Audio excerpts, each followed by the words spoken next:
Starting recording now, and let's see. I was heading to the Beta Quadrant. Alright, I'm there. Bottom right. Bottom right. Okay, and actually, I'm there. Let me drop an X into the Saw channel. My name is Charcy. Hiya, Charcy. God. Alright. I'm in instance 13. Oh, crap, I forget. What instance are you in? I am instance... Oh, I'm not sure what instance I'm in. I'm transferring to 13 now, though. Alright. I'm with inside a small nebula. Annodominic Nebula. OMW. The Annodominic Nebula. Beautiful. We can actually do the mission that the Annodominic Nebula is. It's a duty officer thing, I think. Oh yeah, I'm familiar with those. I've done tons of colonial DOF assignments. Happens to be one of my favorites. In fact, Charcy herself, I believe, has earned the title of Colonial Magistrate. Let me just check here. Yep, Colonial Administrator.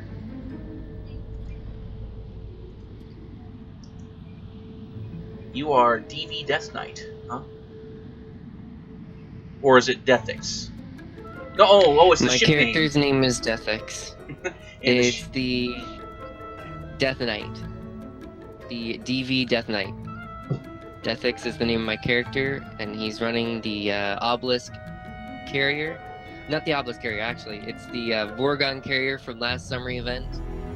Anti-proton build with the Dyson Sphere Swarmers. Can't wait to see it in action. Of course, we're getting it all on film. Along with, I'm running the Bajoran set, the deflector, impulse engine, warp core, and shields. All put into it. With also using the quantum phasic torpedo with the quantum phasic universal console to go with it, to give it a little extra kick and boost for the power. And a few other various universal consoles. Let's see here. And you're gonna see me in like about a minute. I'm coming straight at you.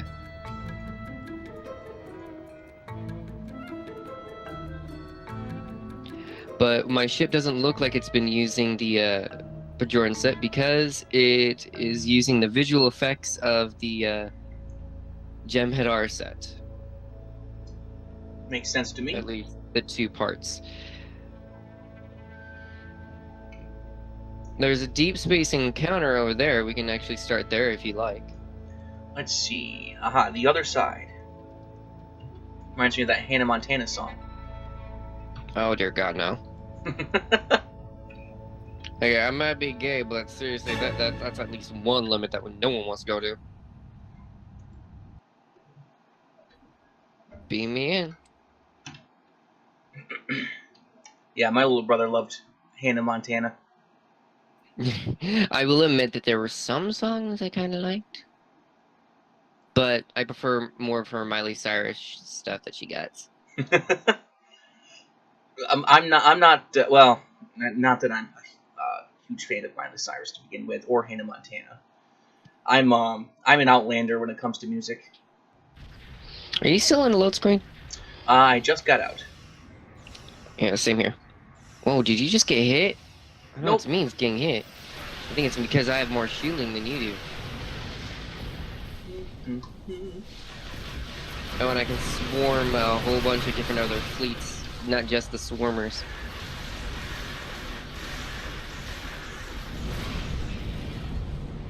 The type of setup for the anti-proton weapons aboard my ship is cannons and beams with a single torpedo in front.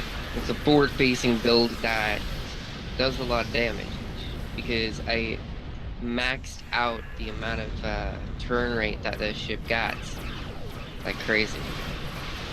I imagine I've had to do that with I've had to do that with the carriers, especially because those things are big and muggy. I have to buff out the turn rate. Carriers are my favorite things in the world. Even if they're just flight decks, they're the #1 types of ships I use. Yeah, Along carriers with are fun. massive, big-ass black explosions. So, like, don't fire upon another enemy ship, and you'll see what I'm talking about.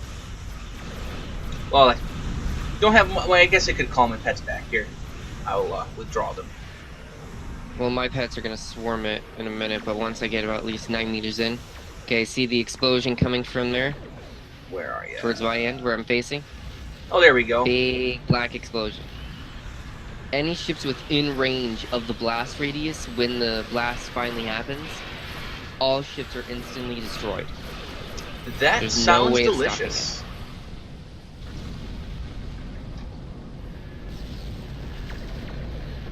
Very delicious. Then I can also heal any allied items. But are these like torpedoes or are these pets? What, the green glowing things? Yes. Those are plasma torpedoes. Kind of look more like pets to me, so they stop moving and then go after the next enemy if they didn't hit the first enemy. They're special that way. Romulan specific well, I mean, it depends on the type of plasma torpedo, but these ones are special. They're from the Reputation set. They're pretty intelligent. Oh, and I also, with the build that I have set up, I've given the ship to have a form of a drift turn, to where it swings just the acid around and the nose of the ship just stays pointed in one direction. I'd be interested in seeing that. I got your I'm seeing it right now as we speak. Where are you? Oh, there you are. It's turning, the nose isn't actually moving itself at all, unless I adjust the height of the ship's angle.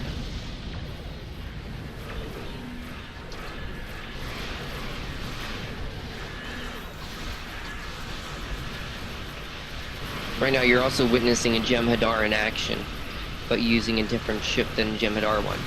Very soon, once my one friend gets money as a certain gift for my birthday, I'll be receiving a Jem'Hadar carrier. Well, that's very nice. Yeah, I've spent quite a bit of money on ships, as you can imagine at this point. Yeah. I'm wanting the whole set, so I have a whole bunch of ships to play with, not just in the ones that I got from the from previous events and or the Zen store that I've already purchased in the past.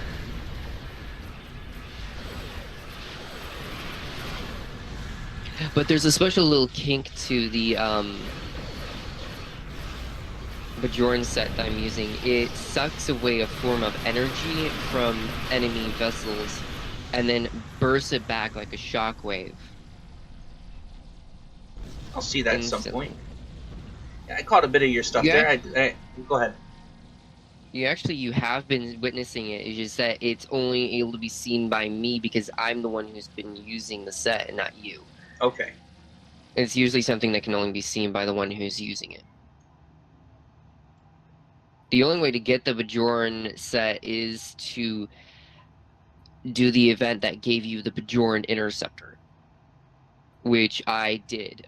And when I'm doing that event, I was given the ability to have a Romulan version of the Bajoran Warp Core, and then the regular Warp Core, and then I did the episode mission that gave you the deflector, the impulse engine, and shield.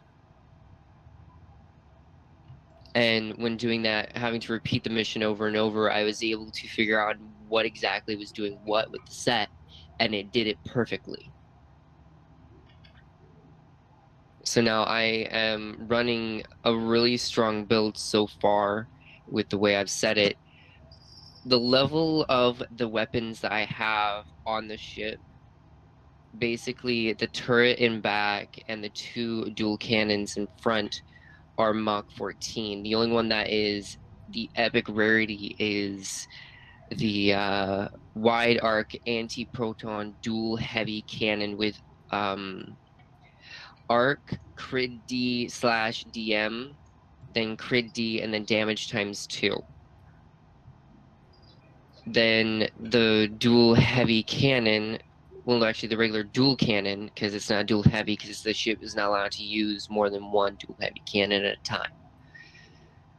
The dual cannon that I have is a regular dual heavy, basically, but it's anti-proton based, but it's Mach 14 with an ultra rarity setup of accuracy and crit D and damage times 2. Hmm. The accuracy is actually pretty good because I prefer to have a lot of accuracy to make sure I'm actually hitting my mark, especially if there are enemies behind me and my swarmers I've gotten from the Dyson Sphere, the Fleet Dyson Sphere, aren't doing any damage like they're supposed to do. I need that extra kick. But I got 2 anti-proton omnis in back, and the only way I'm able to have the 2 omnis is by doing the Sphere of Influence episode. Okay. I got the warp core from it, but the Omni Beam is really good to use, especially if you're wanting to do an anti-proton build. And if you're wanting to do it with beams and cannons. And a beam and a cannon build is actually pretty good to do if you're wanting to do a lot of heavy damage. And sometimes you only do 2 torpedoes, but in my case, I prefer just do 1 because I like to make sure that my ship is mainly facing the enemy that I'm firing at, to where the speed that you see that my ship is going right now is at its lowest impulse possible. Intriguing. And I go at that speed within story missions and or PvE missions and also deep space encounters like we're in right now. We still haven't warped out yet, but nonetheless, you see that I'm moving at a slow pace. Slow Indeed. and steady wins the race is what I've been told in the past, not just for real life things, but also in games. Because if you go too fast, you miss out on a lot. Well, I can appreciate the depth of that proverb. Yeah, you miss out a lot if you go too fast. You skip out on too much. But if you take the time to go slow and steady, you'll win everything that you need to win. Well, tell you what, if you make me the leader, let's see if we can do a mission together that will put that ship to the test. Alright. Oh, I think I only made you Q group leader. Hold on. I'll leave the system real quick. I just made you squad leader, I think. Let's see here. I'm leaving the system now myself. Okay, beautiful. Now, follow me to the Alhena system. Hold on. Sorry about the weird screaming in the background. It's a weird movie going on in my background. I apologize for that. I actually haven't heard that. If I probably could if I had my better headphones on. Yeah, it might have been being recorded in the feed. Sorry about that, people. But the base setup for, if I set my stats for what my weapons power, my shield power, my engine power, and my battery power is for the setup, it's all set to 50%. I set it all to 50. But with the sets, with the ship set and the weapon setup I have for the ship, it's not going down to 50. Everything isn't evening out. What is still increased at a max number is the shield. It's set to be 50-50, but in fact it's at 63/50. Then the engines are at 52/50, and then the battery is at 63/50. But the weapons are at 50-50. I'm not sure I have an answer to that. I know there's. I tell you what, my it's between my human and my Gorn. Their power levels can go quite high, especially I'm sure that's due to a certain buff I have activated. Well, I think I know what it is what's doing it is the skill setup layout that automatically happens when you play a Jem'Hadar. When you start out as a Jem'Hadar character, you're instantly set to level 60. And then you do the Jem'Hadar chapter, and then you're set to 65 after the whole chapter is done. And then when the whole chapter is done, you get to do regular chapters and or skills and stuff that you normally wouldn't have been able to do when you're playing a Federation character. Which, yeah. With this class, you don't see when you look at your mission setup and your mission log. Oh, you shared a mission with me? Mm-hmm. Okay, I just now accepted it. I don't see a thing there, but hold on. Now I see it. But with this character, as I was saying, when you start out, when you're looking at your episodes to see like more chapters or anything like that, like how you normally would see on a normal Federation character or a Klingon character or a Romulan, you would see a whole bunch of chapters. But when you first start out as a Jem'Hadar, nope. Only the Jem'Hadar chapter is there. But only until you complete that chapter, Klingon War and all the others that you would normally do on a Federation character are there. That's what you get to see then.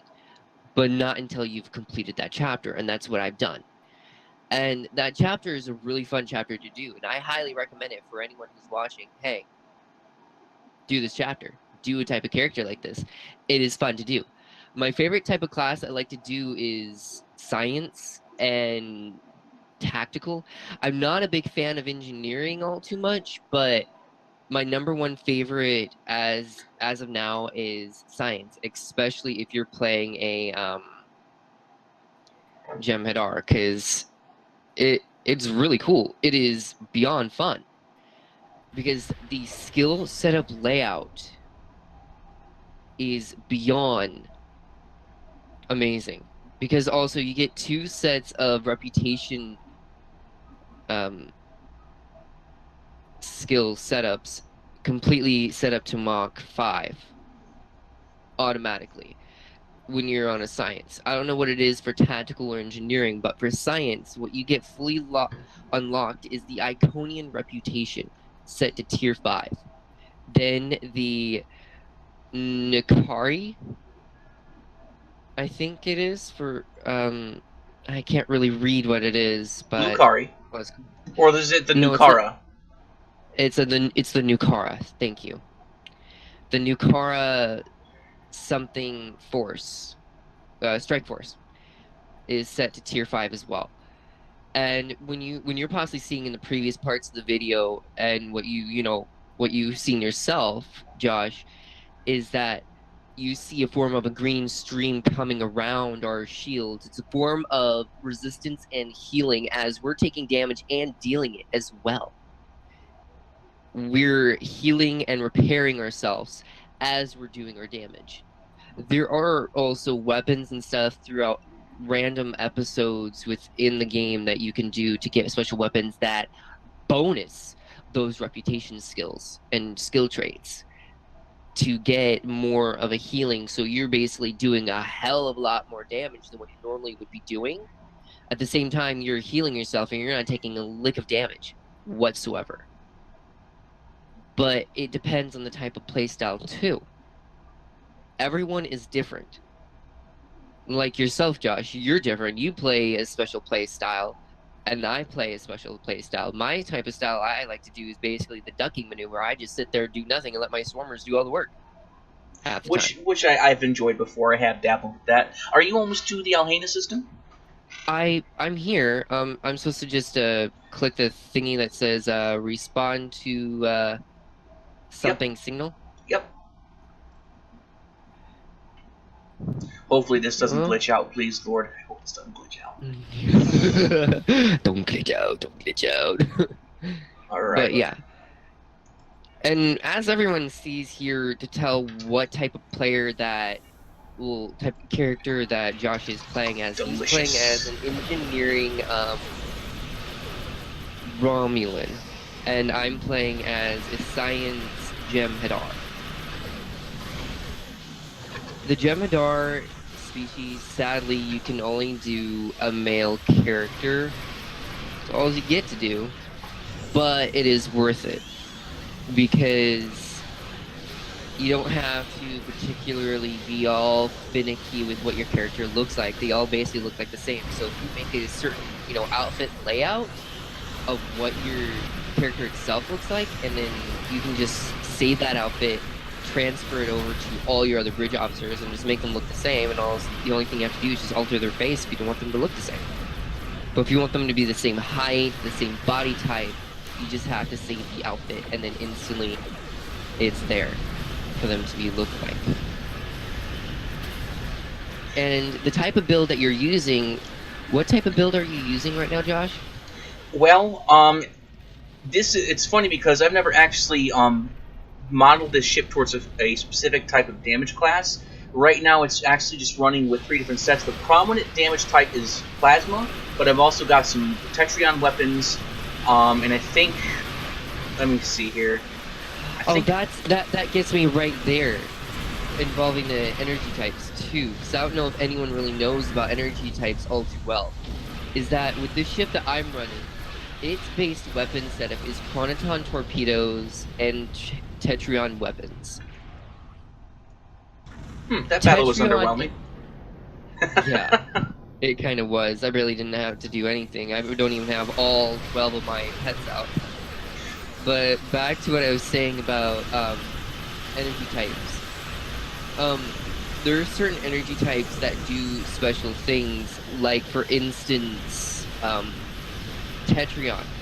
Tetrion has a special bonus skill and ability for various versions of Tetrion nonetheless. Tetrion itself, just base Tetrion, nothing bonus of being a high rarity, just plain common Tetrion, drains shield energy. It basically eats the shields like crazy. Yep, that's what it's modeled for. But if you mix it with another energy type, like plasma, for instance, plasma itself does damage over time. Am I correct on this? Yes, correct. And it also has some minor shield penetration depending on the weapon that's using it. Yes, that too.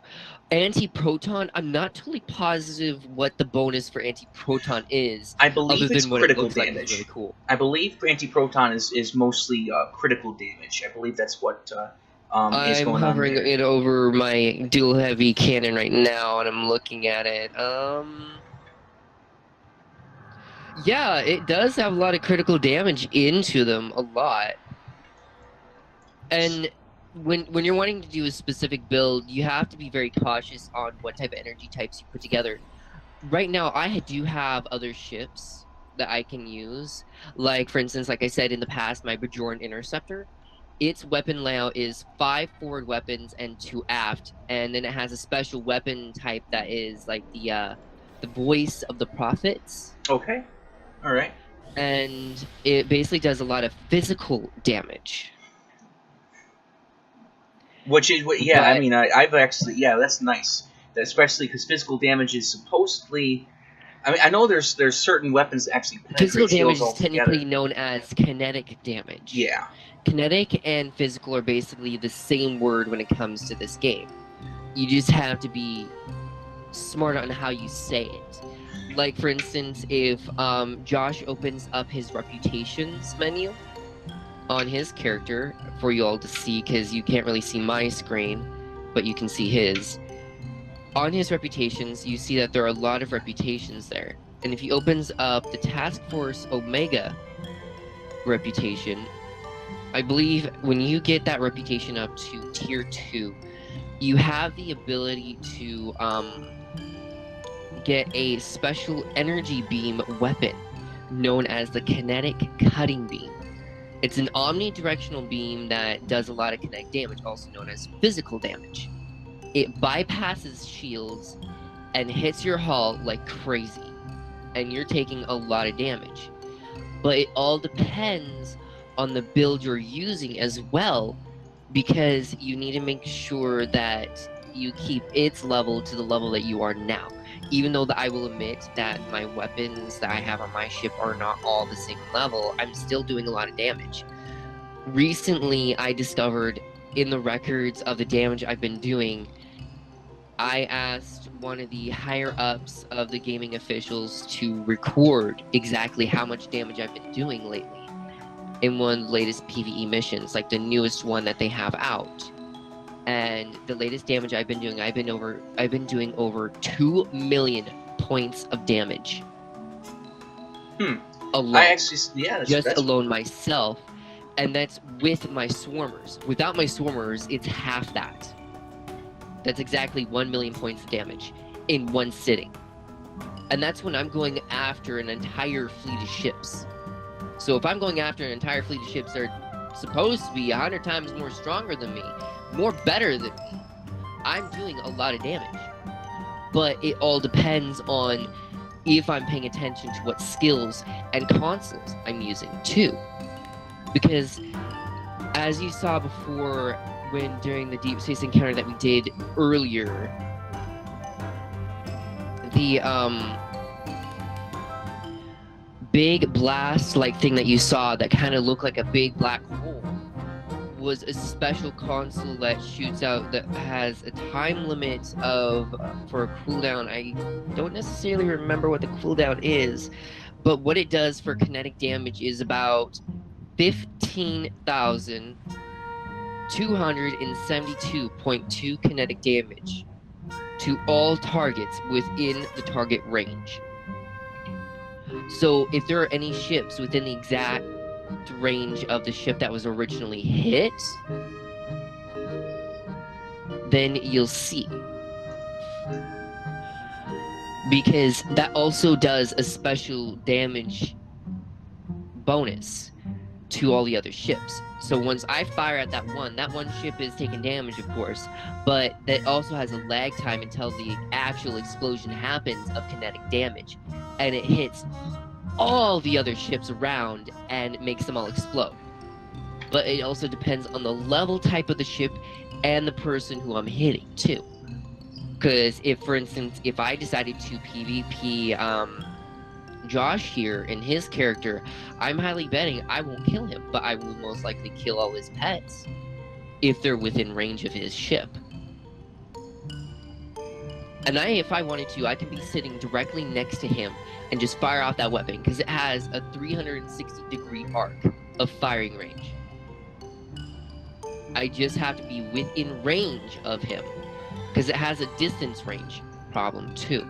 You have to be within a distance range, at least less than 10 meters away to do the damage. And you've seen this firsthand, right? I have. Am I getting closer to you? No, you're actually quite a distance away now. I was wondering if you'd like to run a test with me, Raven. I heard earlier about... I would love to. I heard earlier about a difficulty scaling issue, and I was wondering if you'd like to see if we can get this on Elite difficulty. What I'll need you to do is I'll need you to head to your in progress, of course, and change it to Elite difficulty. That's what I have mine as default. Where I have my in progress set up as its difficulty? Yes. I set that to Elite? Well, we could always just do a PvE mission and do that on Elite mode and make sure it's private. We could. But that means we'd also have to find other members to join us. Right. So I'm here in another system. I'm here at 4.2. And I'm assuming I'm heading towards you right now. Beautiful. And now what we're also going to test at the same time is to see if Jem'Hadar can come into these instances even though they haven't, like, I don't know, gone anywhere in the earlier story missions. Oh, I overshot it, but I'm facing towards you. Let me turn my lowest impulse in and see if I can get towards you. So, after you set it to Elite, what I'm going to do is I'm going to enter... I'm already at Elite mode right now. Alright, I'm going to enter... But we need to make sure the group's difficulty is set to Elite. Can you double check that for me? I will see if I can here. Because I know... I'm supposed to enter the system too? It says that you're moving map. Yes. I'll enter the system too then. This, system right now, exactly what are we going to see so the viewers can tell us, so the viewers can tell what we're going to be doing beforehand while we're in our load screens? The long and short of it is that I don't remember, because I don't remember. I've done so many. I used to do a whole bunch of patrol hopping. I loved doing patrols because they're usually quick and simple, so I can test quick setups like, okay, I did this adjustment, let's go back in and do this. All right, let's see. Just meaning. I did one mission that was like this kind of one where you just go up to a system, you just click enter the system, and then it's like basically an entire mission started already. And one of them was like basically you're fighting constantly Borg, and it has like a few rounds where you just have to do certain tasks, and it's quite easy to do. By the way, you showed them the Task Force Omega reputation on your side, right? So what I was talking? Yep, roughly. I tried to follow along what you were saying there, but I got to it and I managed to show the kinetic cutting beam. So, where exactly do I adjust, at least for the next patrol, where exactly do I adjust the team difficulty? You go to episodes, in progress, I mean, in your, missions log, whatever, that's there. And then it should say missions and then team off to the left. Missions and team. And then I clicked team, and right now, so far, the difficulty is at elite. That's what I'm seeing it at. Maybe, because I don't feel like I should be this powerful. Maybe well, you are level 65, and usually missions stay at their base level. Let's see, in progress, team. And it only increases the number of vessels within the mission, too. That is also another thing that we need to bring up, too.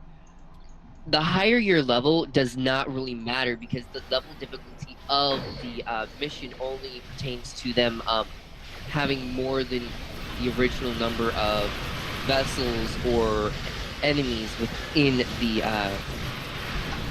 mission itself. So, like, originally, I bet for this mission there was, like, maybe 1 or 2 ships that we're firing at, instead of 3 or 4 at a time. Higher the difficulty, more the enemies. But that does not mean the enemies' level themselves will be increased. Right. Yep, so, yeah. For instance, like, there's a Foundry mission that a lot of people like to do known as Loot-O-Matic 3000, Loot-O-Matic 4000, and then Loot-O-Matic 8000. Sorry, it jumps around between numbers, but those are the exact ones that are there. And they're basically looting missions where basically you just sit there doing nothing and have all your weapons facing forward, and you're just firing like crazy at the enemies, because their shields are instantly down because they're within a special field that shuts their shields down. Like you see when you're looking at on his screen, on Josh's screen right now, you see something that looks like a shape of a ship, basically the same model shape of his ship, and it has 4 white bars in all 4 corners.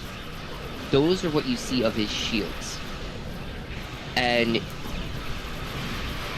basically in that field that I was talking about before, imagine that those white bars not there at all. If he was inside that field, he would have no shields, no form of protection other than his ship's hull. He'd have to find a way to make sure that he's constantly healing himself, which in the NPCs within the Ludomatic missions, they don't have that ability.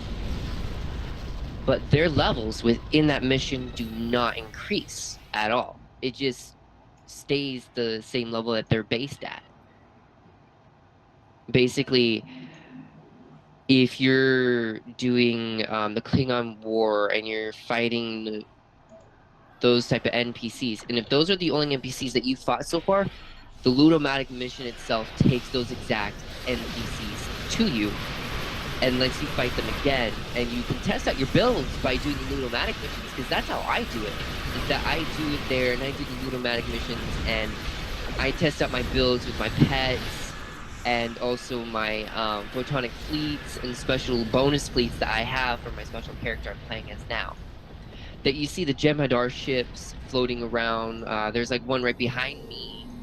If Josh comes over to me right now, just before he warps out. OMW. There is a Jem'Hadar ship directly behind me. It's a Jem'Hadar battleship. That is a form of a photonic fleet ship right there. Photonic fleets, you can have a photonic fleet on any side. The Klingon side, the Romulan side, the Federation side, and also for the Jem'Hadar. But for the Jem'Hadar, for instance, is only Jem'Hadar ships. Nothing Federation based, even though this character is Federation aligned. It's only Jem'Hadar ships. But let me see here. You're aligned to the Federation as well, right? Correct. And if your character was a science one, because that's basically the only class that allows you to do a photonic fleet, if your character was a science one, you would have summoned a whole horde of science photonic fleet worth of Romulan vessels like crazy. They would have been cloaking in and out, off and on, like there's nobody's business. But there's a little kink to that.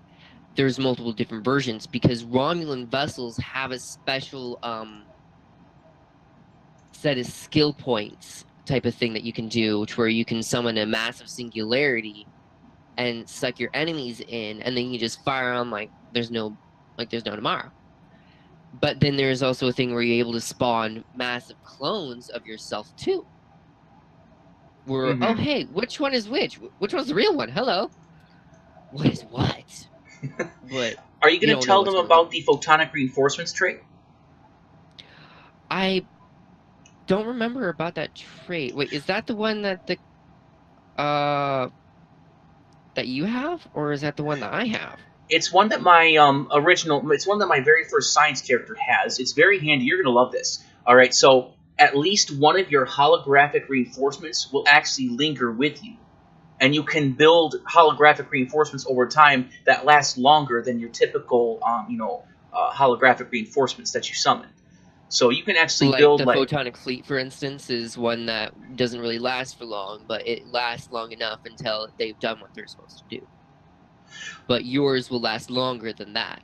Right. So out of the quick little collection of holograms that you summon, one of those will actually linger with you. Almost like you calling in reinforcements that, like if the command ability, I believe it's fleet support or distress call, it lasts about 5 minutes instead of like 30 seconds, which is cool. Which I really like that too. I do have a Romulan myself, but he's KDF aligned. KDF stands for the Klingon Empire. Yep. Unfortunately, go ahead. Sorry. No, that's fine. I was going to say, unfortunately, our tests have concluded that there is a difficulty scaling issue, unfortunately. So we're not going to get a real challenge unless we duel each other. Yeah, there's that, but I know I'll lose because I'm not really good at PvP, and I'm not really built for it either, but... Well, with hands or time... Back to what I was... Go ahead. Keep going. We're interrupting each other. Go ahead. But back to what I was saying. What I mean by aligned is that, like the Jem'Hadar, like what I am now, and he is Romulan. To a certain point within our base storylines that we start out with, our characters at a certain level point are required to choose an allegiance of either the Klingon Empire or the Federation. We both chose the Federation, but on my Romulan that I have, he is the Klingon Empire aligned. But there's not really a difference between the two other than the types of ships you get to do as a bonus. For his Romulan here, he could not just use Romulan vessels. He can use Federation vessels. Like, for instance, I'll switch a ship right now. And you all can see just above him that you're seeing my Vorgon carrier. It's a T6 vessel, of course. But if any of you have seen the Star Trek Next Generation series, towards the end where Captain Picard gets sent back and forth through time, he gets rescued by his first officer. Where are you going? I'm heading to New Romulus now. Oh, I was gonna show my ship really quick to them all. We're gonna get a better view if we actually enter a system. Oh, yes, you are right. I have just now realized that. I am now following you. as we speak. But as I was saying, for the episodes of that TV series, you see that the Enterprise Next Generation ship has a third nacelle. It's called the Yamato class, is what at least what I call it. But it's a dreadnought cruiser. It has the ability to spawn at least one hangar bay's worth of fighters. But if I decide to place a swarmer inside that hangar bay, it would spawn about 6 fighter vessels to fight alongside me. But if I decide to do, for instance, a Delta Flyer, if any of you've seen a Delta Flyer being flown around on the USS Voyager,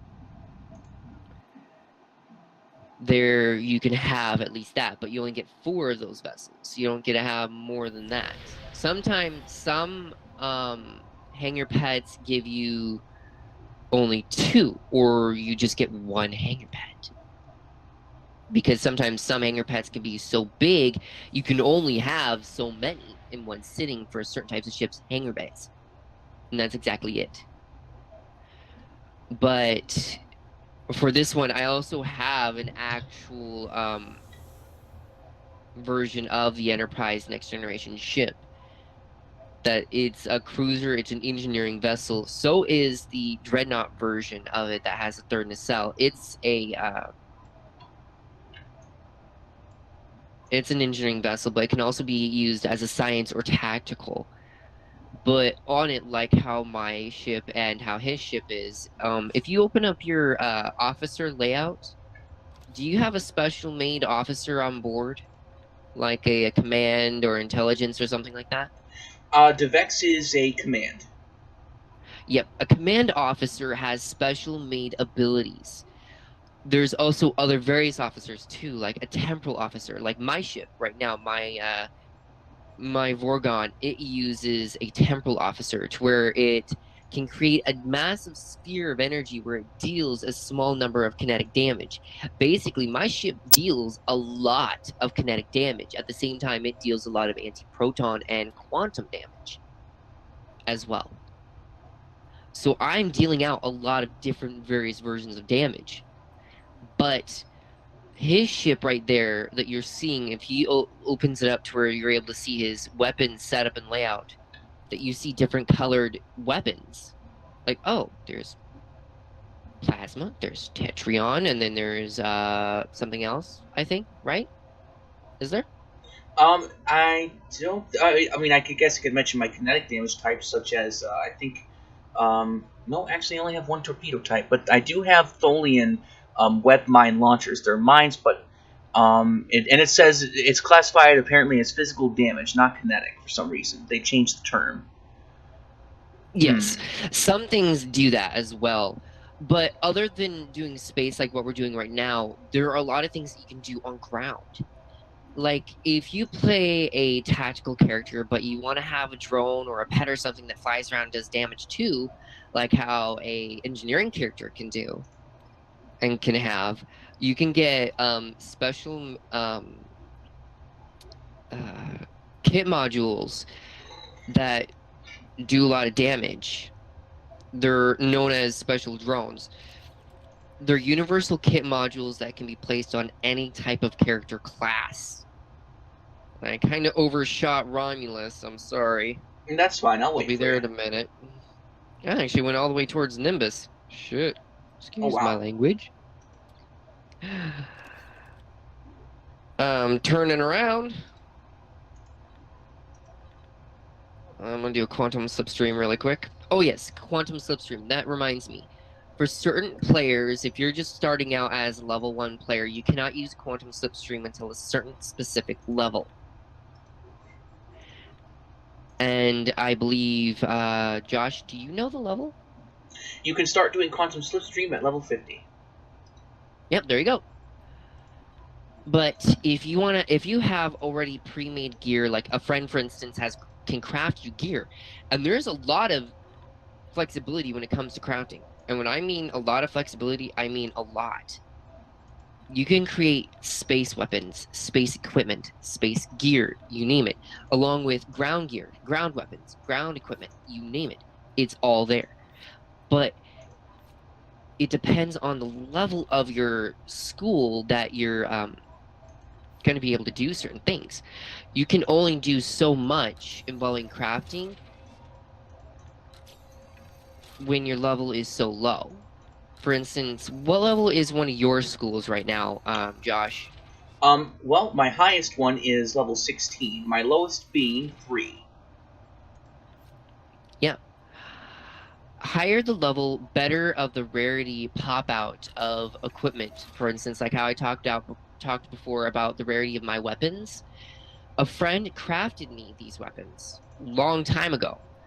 One of them was the dual heavy wide arc anti-proton cannon.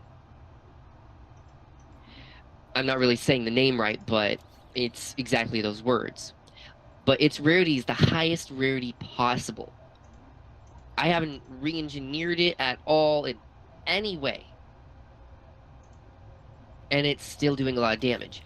Re-engineering is something that was just brought to the game. If you started out about maybe 3 or 4 years ago, you wouldn't have been able to do re-engineering. But as you go, when you do missions, like how you saw us do, like you saw on his screen, on him collecting loot and stuff, with this being said, if you get equipment like weapons or stuff like that, I can't go to Romulus. That's unfortunate. Well, let's head to the Sol system then. Let's go to the Sol system. You know, half the time when we're making these videos, I'm half expecting Tyler to just like rip us, or rip me at least. He left he left a comment on one of my my videos, Fleet Shenanigans 2, and he in the comment section he said Fed Fleet Shenanigans. So he's already. I mean, I tell you what. Yeah. Let's switch an instance since we're here in the map. Let's move to number 9. It has least amount of players on it. Okay. Because more players means more lag for me on my end. Sorry, everyone. We're quickly switching maps. It's technically the same map, but one with less players on it. Of course, my graphics and frame rate is nice and creamy. Yeah, nice and creamy, but mine isn't. Oh, I mean, you've seen my videos, so. Yes, I have, and I love them. And everyone, you should be watching more of his videos. Believe me, you should. Well, they're okay. I'm also subscribed as one of his subscribers, so if anyone wants to, hit me up, I'm there. I'm not really good at doing YouTubing myself. I mainly just use others to do YouTubing myself, but it still works. But in right now, once he transfers to the same map as me, I'm moving over to an old Earth space dock that they no longer use because they're using a newer model now. But people come over here to do videos and stuff, to do some old-fashioned stuff if people use the older model ships, like the old Enterprise with Spock and Captain Kirk and all that. Ships like those. By the way, you can use those type of ships in this game. You just have to pay for them within the Zen store, or if you create a character that's within that time period, which you can do so. But it just takes longer to do certain things, depending on the class type you choose. But the reason why we're coming over here to this exact area is because the sun itself in the map beats directly down onto the space station, to where you get good lighting to see our ships. And you could even see the shadows on my computer. Yes, the shadowing and the shading of what everything looks like. But right now, as I said I was going to do before, let me quickly collect this one thing from one of my reputations, because as we are doing things, I'm boosting up the level of a reputation as we speak. But now let's switch to my dreadnought, like I told you I was going to do. I call it the DV Lady Death, because, well, I like the old movie known as Lady Death. But right here, what you see is the Jem'Hadar set, with the exception of the warp core you get from the Sphere of Influence, with the anti-proton build, mainly beams, but 2 turrets and 1 dual heavy cannon. Oh yeah. But that's just for me. And the quantum phasic torpedo on the special console that goes with the torpedo. Wait till you see your ship But- on these graphics. Wait till you see it. Oh, Yeah. it's delicious. I'm like right on top of your saucer right now. The original layout for the ship, so I'm going to remove the set, and you're able to see the ship's itself's original coloring. See, this is what it originally looks like, but technically the ship itself is not supposed to look the way it looks now. You see, the saucer section of the ship isn't supposed to look like this. I just altered it. That's a form of graphical change on what anyone can do. You can go in when you get a ship and you can change what the graphics detailing of what a ship looks like. So, for instance, if I don't like the nacelles of what my ship looks like, I can change them to look like something else. Or the pylons, or the hull, or the neck, or the saucer itself, like I told you I did before. You can change that stuff.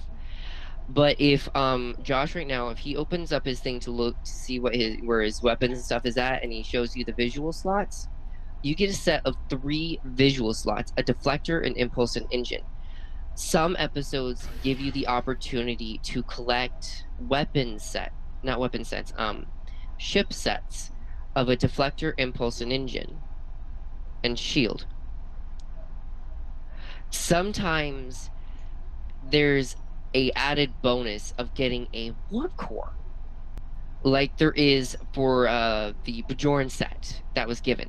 The warp core itself was a additional bonus because it was added there as a reward item. I'm using the Bajoran set because it's a good set to use, and it's a good set to work with this ship, especially with the warp core I'm using. Along with, you should see 2 Delta Flyers. I'm spawning the other 2 now. And on a little background, they're small little ships, but they're directly in front of mine. If Josh, do you see them really good on your end? Well, I actually got a nice shot of them coming out of the aft section of your ship there. Yes. Really nice. Wait to see it. I can't wait to see it. But you see the 4 little vessels. These are basically considered hangar bay pets. These pets basically have a set of 4 commands. One of the commands is basically targeting what you're targeting. Basically, they'll fire at whatever you're firing at. So, for instance, if I'm targeting Josh here, and we're in a PvP mission, and we're basically fighting each other, if I'm targeting him, my pets will go after him instead of coming after his pets. If I decided to change their command to remember what the one is, Escort. That's another one. Causes pets to defend the current friendly target. Yep, the current friendly target, and that current friendly target is you. Unless you're targeting a friendly person. So, for instance, if me and Josh here did a PvE mission, my pets will swarm around him, circle around in a formation around his ship, protecting him. And if he starts to take damage, my pets will go after whatever's attacking him, as long as I'm not taking damage. But if I take damage, they'll leave him and come and protect me. Because originally, your own pets, if, for instance, if you have the same type of ship or a ship that uses pets, and you're originally trying to protect someone else, but if you're taking damage, your pets' #1 priority is you. You alone. No one else. Even though that your first priority is your friend, your partner in crime here. Like, for instance, my partner in crime right now is Josh at the present point in time. But you can see right now his swarmers below my ship are in a small circular formation, are coming after me, and he has more than 4. I only get to spawn 4. But if I switch out to another ship, which what I'm going to be doing is I'm showing you my battle cruiser is just like the Bajorian Interceptor, which I'll show you very shortly. But my battle cruiser uses a layout of 5 forward weapons. I can't necessarily remember the layout of how many aft, but give me a second here, and once I'm fully loaded in, I'll see it. It'll be 3 aft. And what it is doing of its weapon setup is it's only cannons and turrets and 2 torpedoes. Plain quantum, but still good nonetheless. But what the cannons and turrets, what I have and what I'm using is that a single Tetrion turret and a single Polaron, and then 2 Polaron dual cannons, and then 2 Tetrion dual cannons. And there's a dual detail here that I'm using a dual heavy Polaron and a dual heavy Tetrion. At the same time, I'm using plain dual versions of those dual heavies in my front. Sadly, if any of you are new to the game and you're asking, can I put a dual heavy in back or a dual cannon in back? No, you cannot. That same goes for dual beam banks when it comes to what you see Josh is using right now. If he shows you his weapons, and he hovers his mouse over the one that is the one that's a beam bank. Beam banks can only go in your forward section of your ship, never your aft. I necessarily not really know why, but that's exactly how it happens. You can't put anything in your aft that doesn't go there. Because in your aft section, like if you look at my ship, you see how small my aft of my ship is? No beam weapons are going to be fired from my nacelles, only from the hull or my saucer section of my small ship. Same goes for my Vorgon and my Dreadnought that you saw. The same goes for Josh's ship. Things that use a form of a dual setup of dual heavy or dual beam bank based, those types of things cannot go in your aft section. Only turrets, single cannons, because yes, there are single cannons that look like turrets, and those are quite easy to craft and also obtain. But right now, since of the certain special event of the Jem'Hadar, Polaron is the #1 weapon to choose from. Is that correct, Josh here? Well, I'm not sure if... I'm not sure of the popularity of Polaron at this point, and I'm not sure what Polaron is popular for, but I know that the Jem'Hadar do come... That is their racial weapon type. Yes, it is. Some races, like the Romulan, for instance, mainly pertains to using Polaron. Not Polaron, plasma. Sorry. Yep. No, that's fine. And the Federation, humans, Vulcan, anything else that is aligned with the Federation that starts out as a Federation vessel, uses phaser. And phaser only. Let me quiz you. Let me quiz you, Raven. What do Klingons primarily use?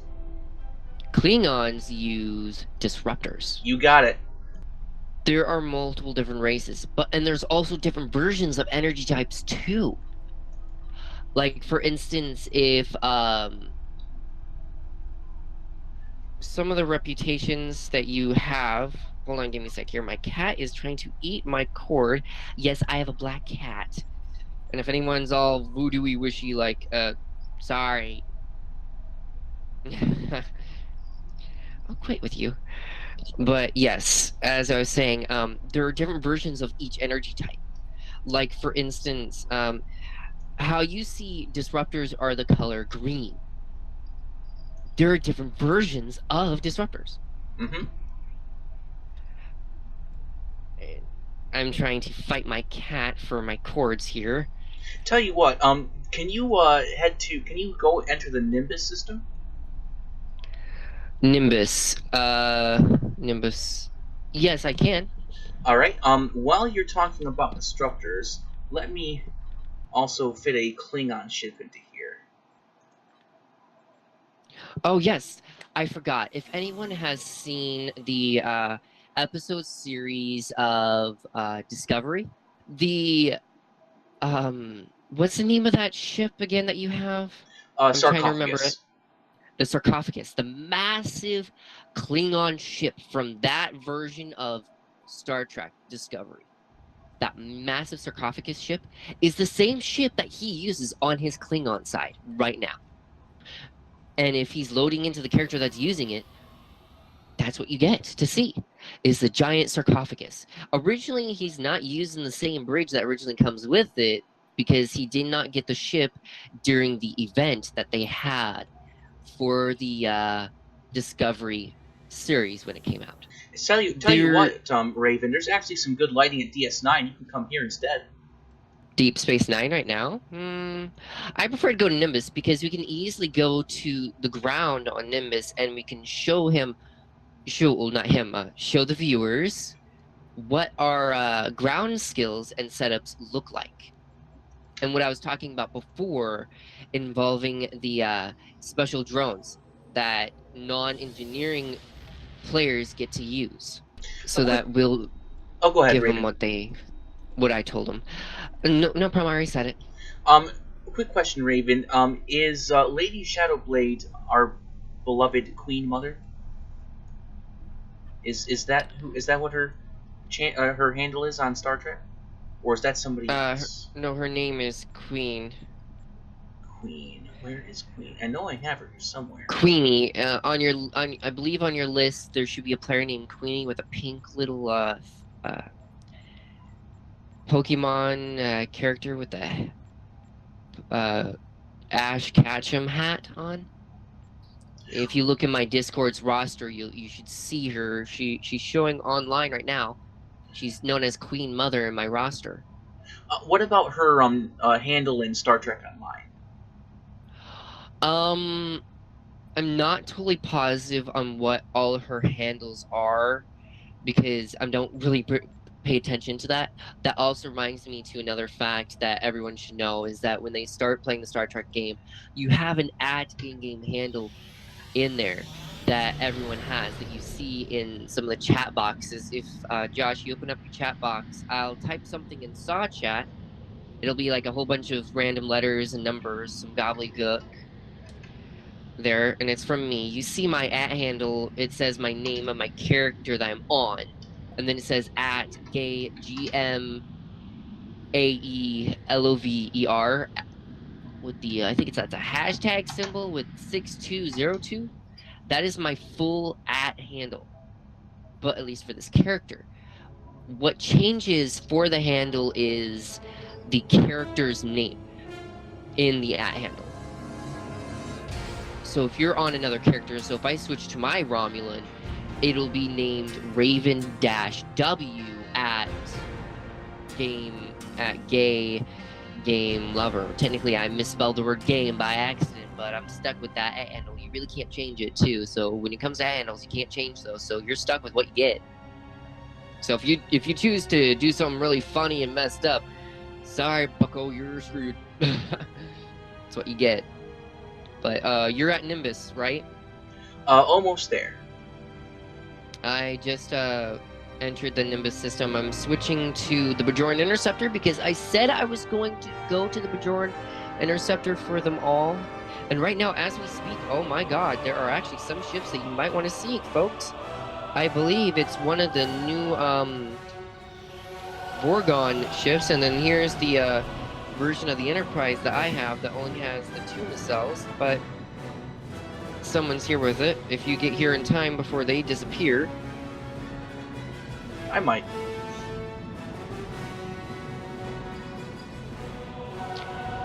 Oh, by the way, for certain maps and or places like Nimbus or the Sol system of any one of the three sides of Romulan, Klingon, or Federation, whatever, and Jem'Hadar, each one has a different type of Sol system. And sometimes some Sol systems, like Nimbus and or Darzana Station, for instance, only have one spatial instance that you go into. It's like a form of a map. You still there, Josh? I'm still here. Sorry, it was contemplating things. Yeah. As you're doing that, I'm gonna switch to my Bajoran interceptor. Sadly, the two ships that I was talking about already disappeared, but you don't get to see them. But you might get to see an older version of a ship that you get to start out with. And I believe you just warped in as I warped out to switch a ship. And you can compare the size of his ship to the Bajoran interceptor. It's a small little fighter just above his ship. And if you see it just right, I am a very tiny little fighter, but big things come in small packages. And you see here, two other ships are in this map with us. There are different versions of Federation ships. One's, I believe, a science vessel, and one's a form of an escort class ship. My ship that you see is an escort class, but carriers like the sarcophagus here is a engineering and mainly science type class ship. But what type of class character are you playing as? I am an engineer, my favorite class. Yes, that's his favorite class. Everyone has their favorite, and what I recommend is not to just choose what we say to choose, other than what I'm about to say to you now. I would prefer you all to just take the opportunity to create one of each class, try it out for a while, see how it works, and go from there. Which is a good thing to do. And if we beam down to Nimbus 3, if anyone doesn't mind. Nope, not at all. Beaming down now. I'm beaming down now, and we'll both have both of our bridge officers. By the way, that also brings me to another fact too, is that in this game, like some other games, you do have a form of a group of officers or team members that come with you at all times. But for certain games, sometimes it's only one, sometimes it's only 2 or 3, but in this game, it mainly pertains to either having 1, 2, 3, or 4 at a time. Unless you're grouped with someone, and when you're grouped with someone, you'll see that, oh hey, you either only get to have 2 of your officers and the other player gets to have 1. Or it's the other way around. There we go. It all depends. But now you see his character is a Gorn, it's the lizard people, and he has a variation of species, I believe. Do you mind telling us what they are? Well, over here, at what I have my mouse over on the far left is a Nausicaan, and then we have a hologram. And then over on my right, the nearest right, is a Orion, and then a Klingon over on the far right. What's the hologram of? That is holographic Lita of the Mirror Universe. She's based off of Lita from the Mirror Universe. I got her... Oh, go ahead. That brings me to another fact. If you all like alternate realities, like from the episodes of the series of different things, the series itself pertains to having alternate realities of Star Trek. When he says mirror universe, exactly, it's a mirror universe. There, in our universe of Star Trek, you see a good Captain Picard and his first officer and his lovely crew from the Next Generation series, along with USS Voyager, that series as well. Everyone's all kind and nice and sweet, and everything's going all right. But when it comes to the Mirror Universe side, imagine their sweet and innocence and kindness that they have reversed. They're being evil, maniacal, horrifying, and just plain old disturbing. That's exactly what the Mirror Universe is the evil side of what the Federation could be. Not what it is now. Right now, as we speak, I'm on the Federation side, and everyone's all kind and nice. But if they gave us the opportunity to go to the Mirror Universe, I bet there'd be a whole lot of players just beaming their butts over there. They will, because there are a lot of players who like to be evil, like to be mean, not just towards NPCs, but, towards other players. In which, I'm not saying that everyone's like that, I'm just saying that there are people here that like to act like that. It all depends on who you're talking to. Like Josh, for instance, he is kind, sweet, and very nice, and down to earth. And yes. Believe me, he is that nice, because he made me items and he didn't charge me, and oh my god, I feel like I owe him. Well, my dad's the same way. He had just about as much to do with that too. My dad is very much like me. So. And if anyone wants to know what a Jem'Hadar looks like, look at my character, the one that's named Deathix, just in front of his, and all my bridge officers look exactly the same except for little added details. And let's actually run over this direction behind this structure and away from all the other players to where we can show everyone better on what we're looking at. When you see this video, Raven, the graphics here does your officers and yourself justice when it comes to the outfits. The material has a nice sheen when the sun hits it. Okay, I think here is good enough. Oh, there's a player running off to do his. Oh no, wait, that's just my officer. Yeah, whatever. Okay, so my officers, like how I said before, you're able to basically make an outfit on your exact character itself. That's what I did. I made a specific outfit, specific body type when I create the character. And I started out making my character look exactly the way he does now. That's what I wanted him to be. But I saw my bridge officers. When I started out doing the ground missions in the first chapter, I'm like, I don't like that. I don't like what they look like at all. I didn't like what they looked like. So, I saved what my outfit looked like on my character, and I basically pasted it onto them. And they look exactly like me. They're my exact doubles. Except for a slight difference. You see that my character has shoulder pads and a chest plate. But their character, my bridge officers, don't. All they have is the hip pads, the belt, and the wrist and upper arm setup. That's it. Nothing more. And how you see how on Federation characters, like a normal human or something like that, you see that there's a badge on their chest. There is a badge on my chest for my character and for his bridge officers. But if Josh can zoom in on one of my bridge officers here, the center of the chest is where the badge is. Let's see here. That's what Jem'Hadar characters have for a badge, is directly in the center. Yep, got a good fair shot of that. Tell you what, wait right outside here and I'll be right back. Alright. I'll talk to the people here and everything as you're going to do whatever you're doing.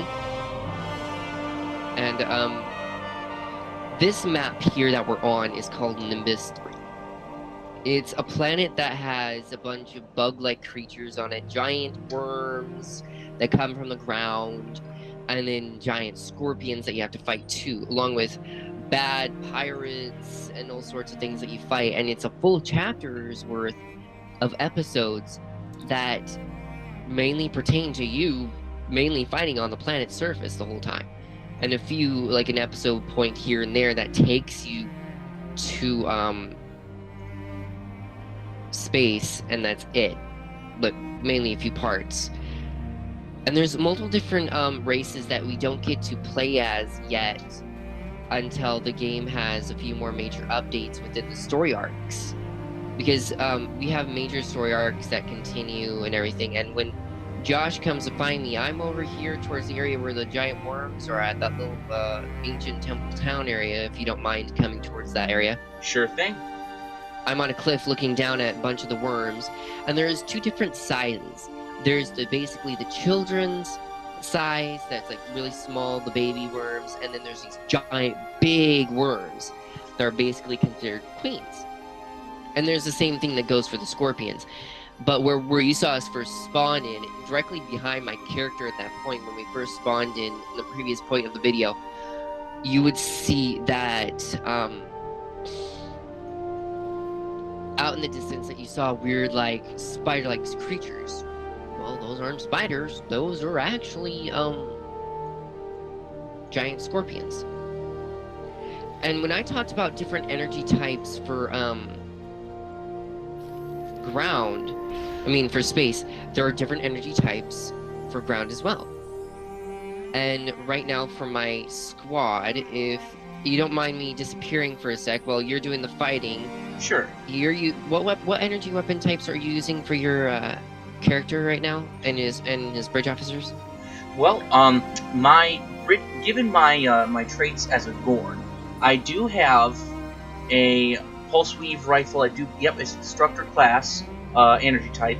However, since I am a Gorn and we tend to have physical superiority, I primarily use melee weapons which do physical or kinetic damage. There's two melee weapons I should remind you of. That if you do the Jem'Hadar chapter, you get to have two really powerful weapons that you can re-engineer to make perfect. And one is basically throwing daggers that you can do as a special skill setup, and then one that involves a massive staff, like blade thing, that you get to play with. That is really cool that you do. So if you like to do physical attacks, there are physical weapons, and I should have mentioned that a long time ago, but I forgot, and you basically just reminded me. Thank you for that. Mm-hmm. There are things like you've seen in the episodes already of what certain species use for physical weapons, like a bat lift or a sword or a form of a staff-like weapon already. There are also other types of weapons too, different versions of a staff type. And the latest one is throwing daggers. Those ones are the most popular, at least to my opinion, because I really love them. And I re-engineered mine to have damage ×3, because physical weapons bypass force field shields that players get to have. But if you're doing PvP and you're using a physical weapon, sorry, shields are gone. You can't do anything else. You can't keep a physical weapon from hurting you at all. And there is a form of a projectile-based weapon that's for ground that you get to use, and it's a form of a sniper rifle. And it's very powerful, but you mainly use that type of weapon for the Borg. And when you use it against the Borg, it's quite easy. And it makes it really, really strong and powerful to use to make it so that people can do certain things and all that. Well, where have you gone to, Raven? I went to my bank because I was getting special weapons for me and my bridge officers, because I have multiple different energy type weapons for ground that I can show off. Well, we might have to save the further demonstrations for next time, because I am running short on time here. But if you step outside with me, we can collaborate one more time. Alright, I'm heading out towards you right now. And we can demonstrate an example, one of my favorites, of cross-faction cooperation. I'm sorry, I'm being invited to a group and I'm declining that request. I don't know who it is, but I'm sorry. You can tell them that you'll be there shortly. We'll be done here soon. Well, I just invited them to my group, so I think they're coming with us right now. Okay. Well, they don't can know join who in. they are, but... Alright, let's begin. Okay, right now you don't see a weapon on me as we speak, but if I attack an NPC, you should see that I'm throwing items, and they're basically, I'm throwing daggers, and that's what I'm doing.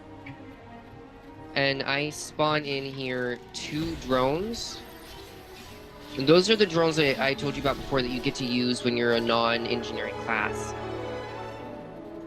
And they're the 2 that you see right next to me. One is looks like a bow and arrow, and the one looks like a little ball with a tiny little ball and a little stick on the lower half of its body. And you saw like different energy types: anti-proton and polaron and disruptor and plasma,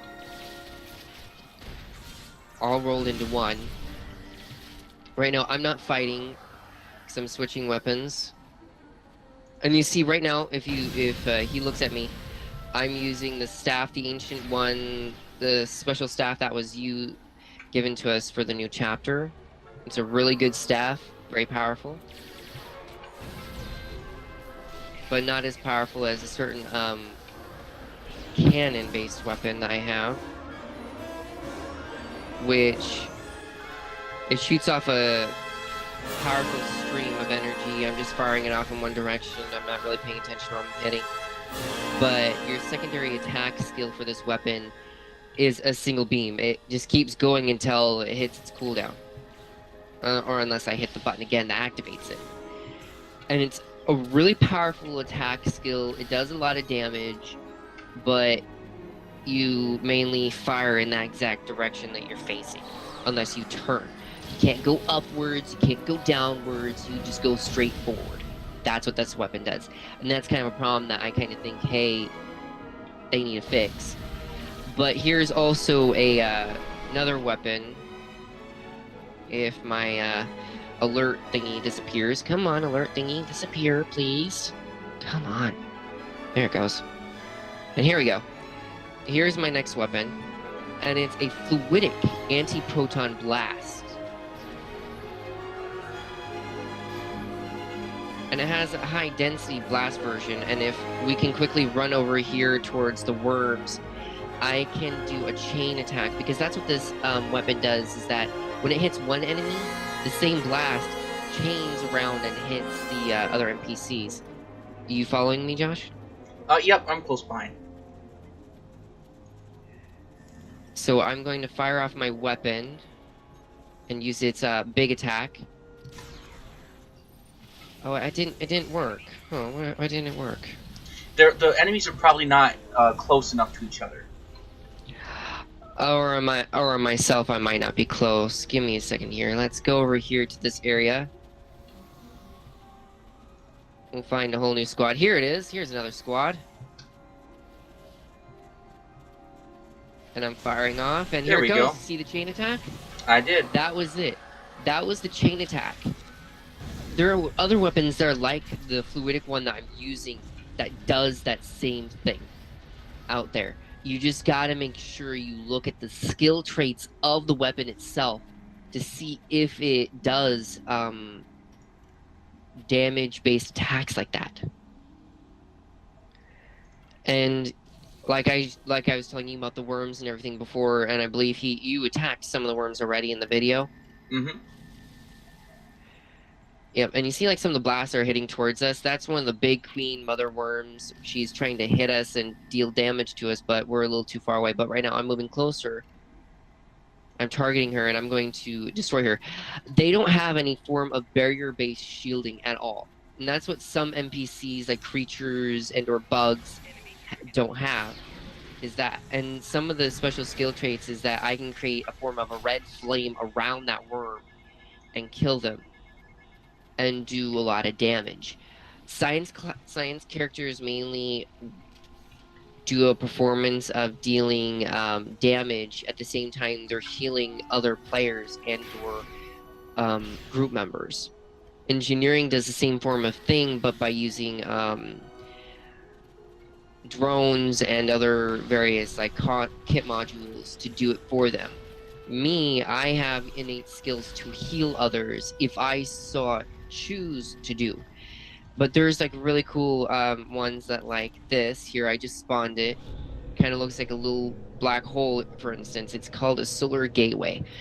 And it shoots out solar energy of anti-proton based, and it does a lot of damage. Along with, if Josh, you come over towards me, please. We'll be over shortly. Oops, wrong button. I believe I'm right in front of you. You see me phasing in and out? I It's do. called a phasic shard kit module. It gives you a bonus of shielding and HP. Keeps you yourself protected while you're trying to get your skills set up. So you take less damage while you're trying to, wait for the cooldowns to, end. But this is how it works.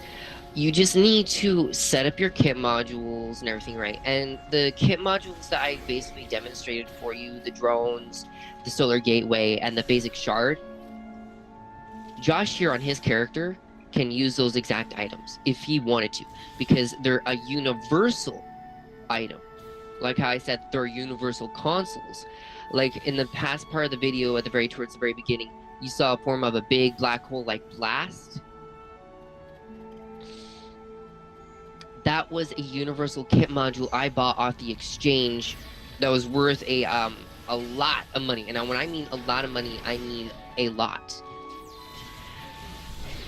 And because some kit modules and some universal consoles, like the one torpedo-like one I used in the past part of the video, it does cost a lot of money. Some are worth 10 million, some are worth 3 million, 4 million, 5 million, you name it. And to some people, yes, it is hard to raise the amount of money that I was given to use. Technically, the money that I used to get those items was given to me by one of my friends, Kitty. That's what her name is on Discord, and what she's usually called by all of her friends. Her name is Kitty. And she's a very amazing person. She thinks of everyone else but herself. And she's very sweet. But back to the matter at hand, she is like one of the number one players you would like to go to buy items from, because she'll sell them to you much cheaper than what you would want to pay for them when you're looking on the exchange. You can buy anything on the exchange. When I mean anything, I mean basically anything. Within reason. If it's an event item, you cannot get it on the exchange until there's a version of it being sold to players that can be sold from players to, other things. Like, for instance, the weapon that you see my character holding, and or the other weapons that his bridge officers are holding, and or what he has held in the previous part, those weapons can be purchased and bought off the exchange. But there are also vendors that can sell versions of those weapons that you can get, but they're only the common rarity. There are multiple different rarities of weapons that need to be said and done and dealt with that you can get. You can upgrade your weapons to get that rarity, but it takes time and a lot of money. Also known as, if Josh opens up his inventory really quick and looks at his assets set up, you can see that there are reputation marks that you can get for special reputations to increase the reputation to get special items and stuff. And then there's the EC. EC is basically the in-game money that you can collect by just killing things and stealing random junk. Then if you scroll down, you can see fleet marks and fleet credits. You deposit fleet marks into a fleet to get fleet credits to buy certain things from a fleet store. And then there's dilithium. Dilithium is something that is also used to buy certain things, but also used to help with crafting and also doing other things as well. Then there's gold pressed latinum used to purchase certain things as well. And then there's salvage. Salvage is helped to use with dilithium to re-engineer items. So if, for instance, if Josh really quick tries to re-engineer an item to show what the re-engineering screen looks like. Did you do that? Give me a second. If I have one that's eligible. Let's see here. Yeah.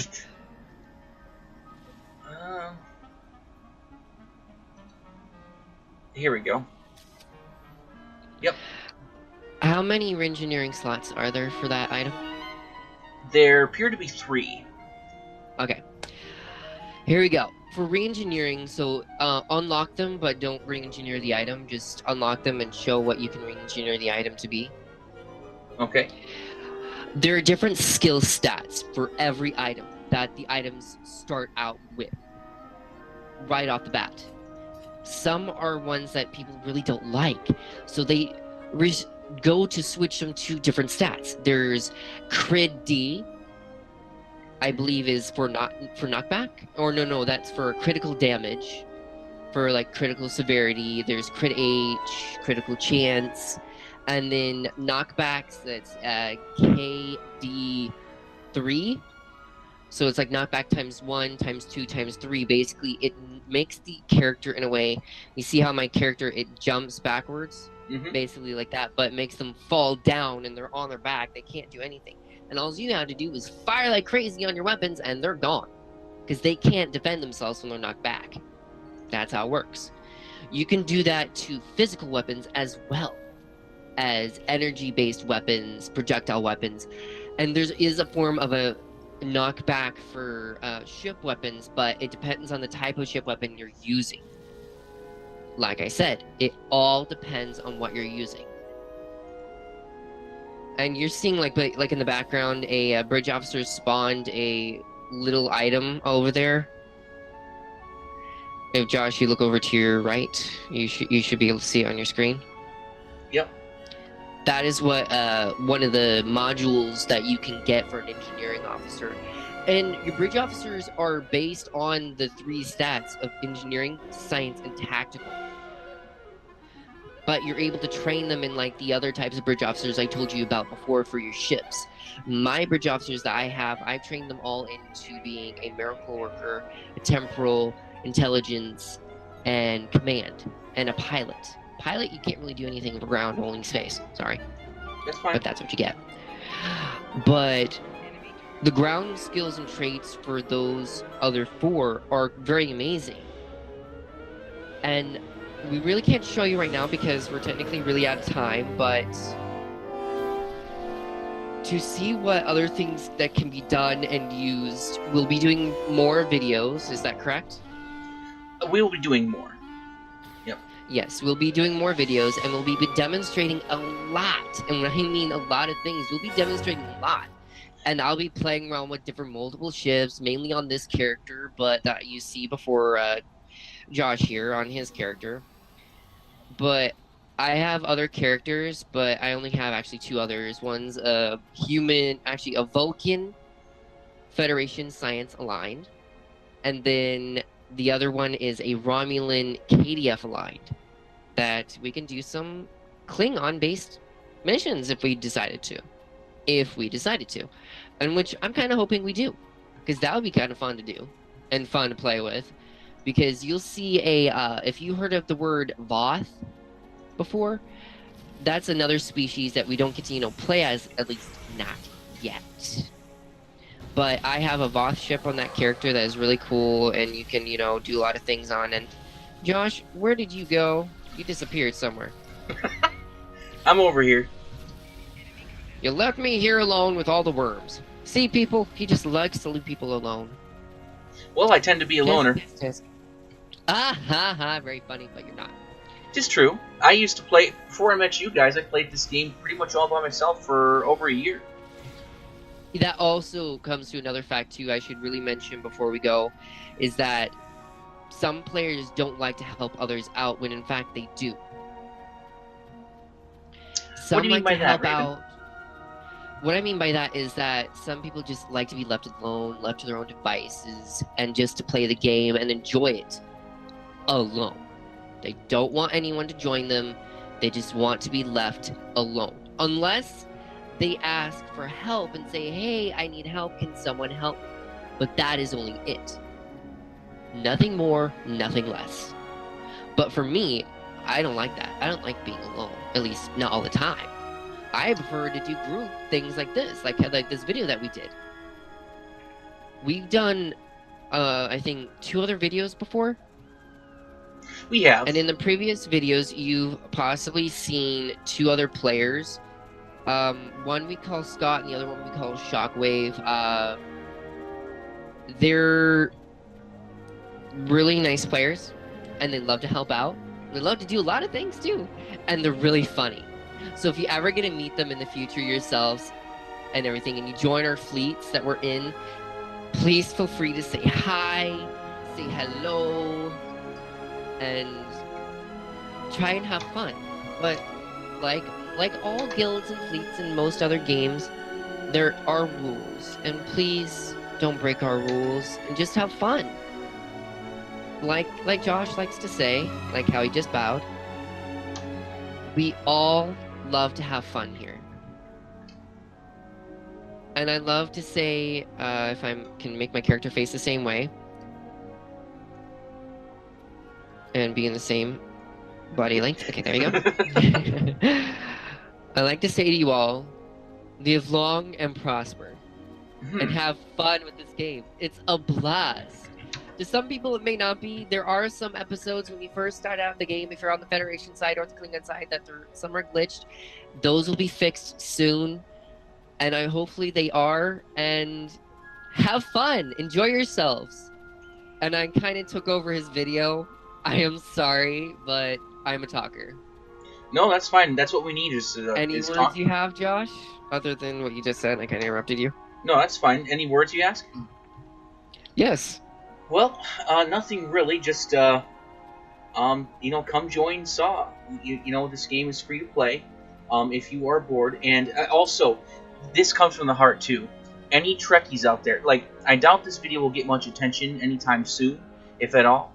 But if there are any Trekkies out there and they have never heard of Star Trek Online or never played it, you deserve to play it. If you want to find out what happens, if you want to find out what happens after Nemesis, this is where you go. Enough whining for more shows, because you obviously know what direction that's going in. Some people like it, some people don't. But I swear to you, if you want the prime timeline, come here. This is where the story is happening. You can start out from the very beginning. Make a character where it's basically where there's Spock and Captain Kirk and all that. In that exact same time period, you can start out there.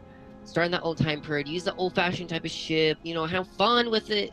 And then after a while, because it's a form of a temporal character, when you start out with that type of temporal character, after a while within the story arc, you get brought back to the future by a temporal officer himself and made yourself a temporal officer and given special abilities and skills that normal officers like Josh here on his character or my character here can't really do.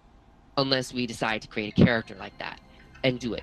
In which we can show you what it is. Like one of us, or I think Josh, because I technically myself, I don't do videos of my own. Because I'm not really good at it. I don't have the setup for it. Sorry. But if Josh decides to, he can make a Federation character in that form of a story arc. Do it just for you, so you see what it looks like. And if you want to know what to do, and like I said before in the past, hey, start out on every class type at once. I'll tell you what. And do whatever you see fit. There is a YouTuber by the name of Brent Justice. In my opinion, the best Star Trek Online YouTuber. Is he the one who has a character named Doctor Who? Yep, he is the Doctor. He does reviews for every single ship that comes out. He has covered the story missions many times over. He's the guy you want to see. I'm just here to. My videos are just about having fun. If you want a professional review and in-depth look into Star Trek Online, go to Brent Justice. He puts the time in. Because I tell you what. Oh yes, he is an amazing guy. I actually go to him when I'm confused on a certain mission. And by the way, this game has a lot of confusing missions involving puzzles that you have to do for computer stuff, and you may get stuck. Sometimes I get stuck for an hour on end when I first started playing this game. I just I couldn't do the mission. I was stuck. But until I saw what's the name of the guys again? I'm just very sorry. What was his name again? Brent Justice. Brent Justice, also known as the Doctor. Also known as Justice Game. He helped me out big time with his video on how to do the certain puzzles. And he goes into perfect detail on what to do and how to do it just right. And sometimes certain missions really don't matter what class type you are. Even though that I believe he does all form of class types for every side. If I'm saying that right? Josh? Class type for every... side for Klingon and Federation and Romulan. Oh, every side? Oh, I thought you said psi as in, like, PSY. No.